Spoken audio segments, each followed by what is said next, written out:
The Alien franchise is one that I hold extremely near and dear to my heart. With 1979's Alien directed by Ridley Scott and the immaculate sequel that followed, 1986's Aliens, directed by James Cameron, both being two of my all-time favourite and most watched films of all time. So when we finally got the news back in October of last year that a follow-up game was finally going into the early stages of development for a sequel to Alien Isolation, I was cautiously ecstatic to say the least. With Isolation having released well over a decade ago now, back in 2014, which is actually just nuts to think about, to be honest, and it having firmly cemented itself as a true classic within the survival horror genre that was undoubtedly light years ahead of its time in terms of its graphics, AI, and sound design. Is it really possible for a sequel to match up to the standards of, or even surpass the original? If Creative Assembly gets this right, we might just be looking at one of the most terrifying and anticipated sequels in modern horror gaming history. But if they get it wrong,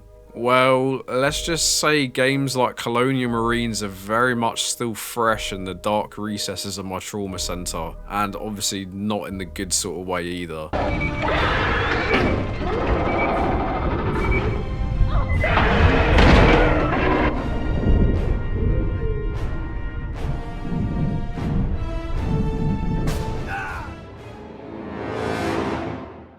Yeah, there's no ever really escaping that one, I'm afraid, Gearbox. So with that all being said, in today's video I'm going to be talking about the 5 most crucial things that the Alien Isolation sequel absolutely needs to include in order for it to succeed as a worthy successor to the original.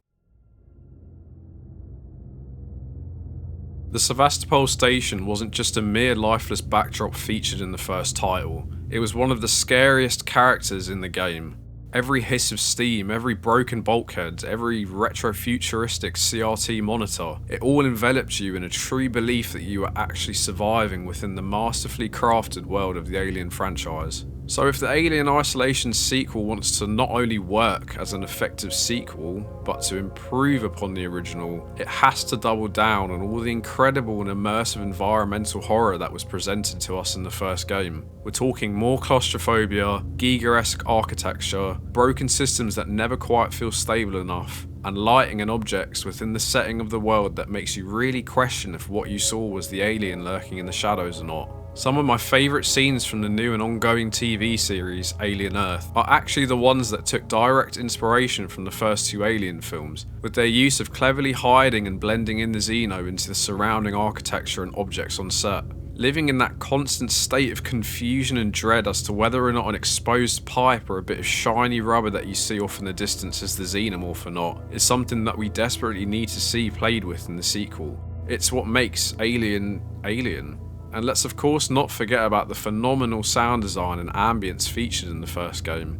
Half the fear in the original game, for me, came from things that you never even saw on screen, but only heard. Every distant vent creak and footstep became a lingering death sentence in the back of your mind just waiting to happen.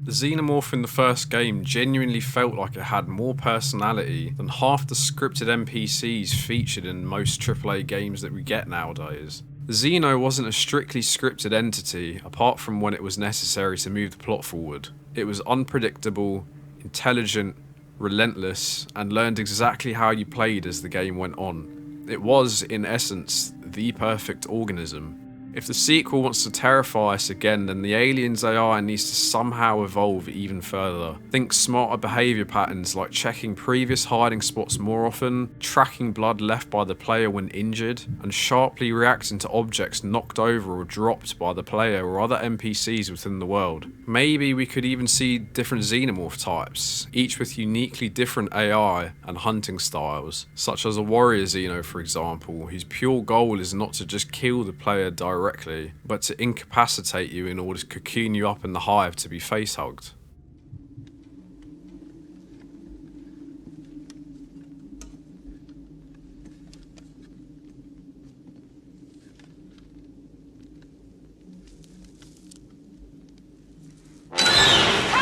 What? Tom, get over here! We got a live one! You're gonna be all right. You're gonna be all right. Please. Kill me. Just stay calm. We're gonna get you out. Amanda Ripley's story in isolation added intense emotional weight without rewriting the canon paved by both the original 1979 film and its sequel. Her story felt both grounded and earned, which, to be honest, is actually pretty rare in licensed games. It felt real and human. For the sequel, we don't need shock value cameos. Again, I'm looking at you, Colonial Marines. We need smarter world building with original storytelling that doesn't steer too far from original canon, but rather tastefully builds upon it. Maybe Amanda, or whoever our main protagonist ends up being in the sequel, stumbles across the remnants of a cover-up from one of the other Big Five corporations that are now firmly established in canon from the ongoing Alien Earth TV show. Or maybe an independent group of mercenaries and scientists trying to weaponize and alter the Xeno DNA in radically unethical and horrifying ways that we haven't seen before on screen. Alien's universe is rich with paranoia, betrayal, claustrophobia, and phallic-shaped body horror. The sequel should tap into that as much as humanly possible, while still giving us a new story in a setting that we haven't seen in any other Alien-related media, that at the same time doesn't stray too far from original canon.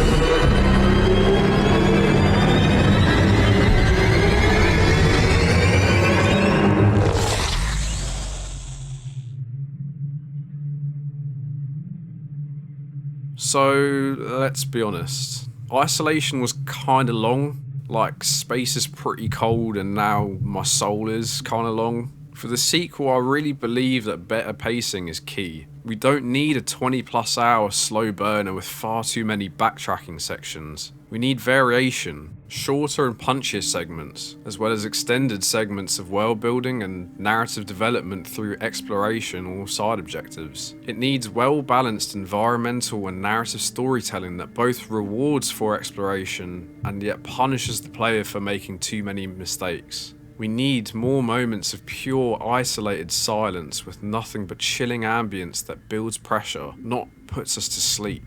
Basically, less padding and more paranoia.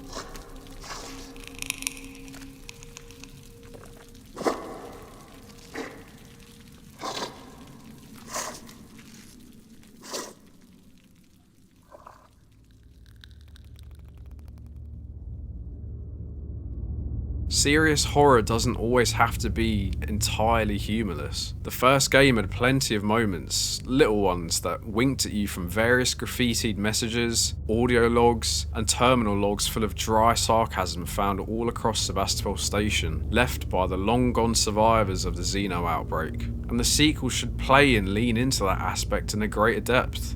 That contrast makes the horror of the game ultimately hit harder. It gives you that much needed breath of fresh air and sigh of relief, where we are able to let our guards down, if not only for a short moment. Having those down moments are key points within any survival horror game, because without them, the game would just be constantly dialed up to scary time mode, where, in all honesty, it leads to some of the main horror-fueled moments to end up missing their mark entirely. Some of the best and most memorable moments, for me at least, are created in these areas of downtime and comic relief. Take the original Silent Hill 2 for a perfect example, where despite its reputation for being not only one of the scariest and most psychologically scarring horror games of all time, but there were an abundance of both comic relief and relaxed moments in that game that offered players a warm sense of comfort and escape from the horrors within the fog outside. Every meal's a banquet. Every paycheck a fortune. Every formation a parade. I love the core. Man, this floor is freezing. What do you want me to do? Fetch your slippers for you? Gee, would you, sir? I'd like that. Look into my eye. Fall in, people. Come on, let's go. I hate this job. Bro, man, we got some slack. Come on, stay on your feet. So, to wrap things up, the Alien Isolation sequel needs mind-blowing atmosphere, terrifyingly intelligent AI, a strong and deep narrative that respects the canon, better pacing, and just enough dark humour and downtime to keep things interesting. And if Creative Assembly and Sega can get those right, just like the original game, we'll be reliving those moments again and again and again for many years to come. Be sure to let me know down in the comments what you think the sequel needs. More Xenos, less Xenos, a new playable protagonist, maybe even the inclusion of engineers? Drop your ideas and theories down below, as I'd love to hear them. And if you did enjoy this breakdown and want to see more of these types of videos in the future, please do consider hitting that like button and subscribing if you fancy. So until next time, remember, don't eat the cornbreads, and they mostly come at night.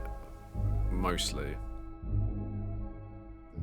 One thing on his list was Alien. No, he didn't call it Fox at all. It was actually Sega that put it all together. That was a slog. That was a slog of a development. Like, the problem is always expectation management. And we didn't even know what the hell we were doing yet. We were fucked before we started. So it was like a 7.5 game, which I think would have been fine for an Aliens game. But it could have been a little tighter. You play the game now, like the patched version compared to what launched, it's like night and day on so many respects. And that, like, we just did that. And I'm talking about just polishing. The game's the same game. Yeah. On the PC, the team made the decision, usually on PC.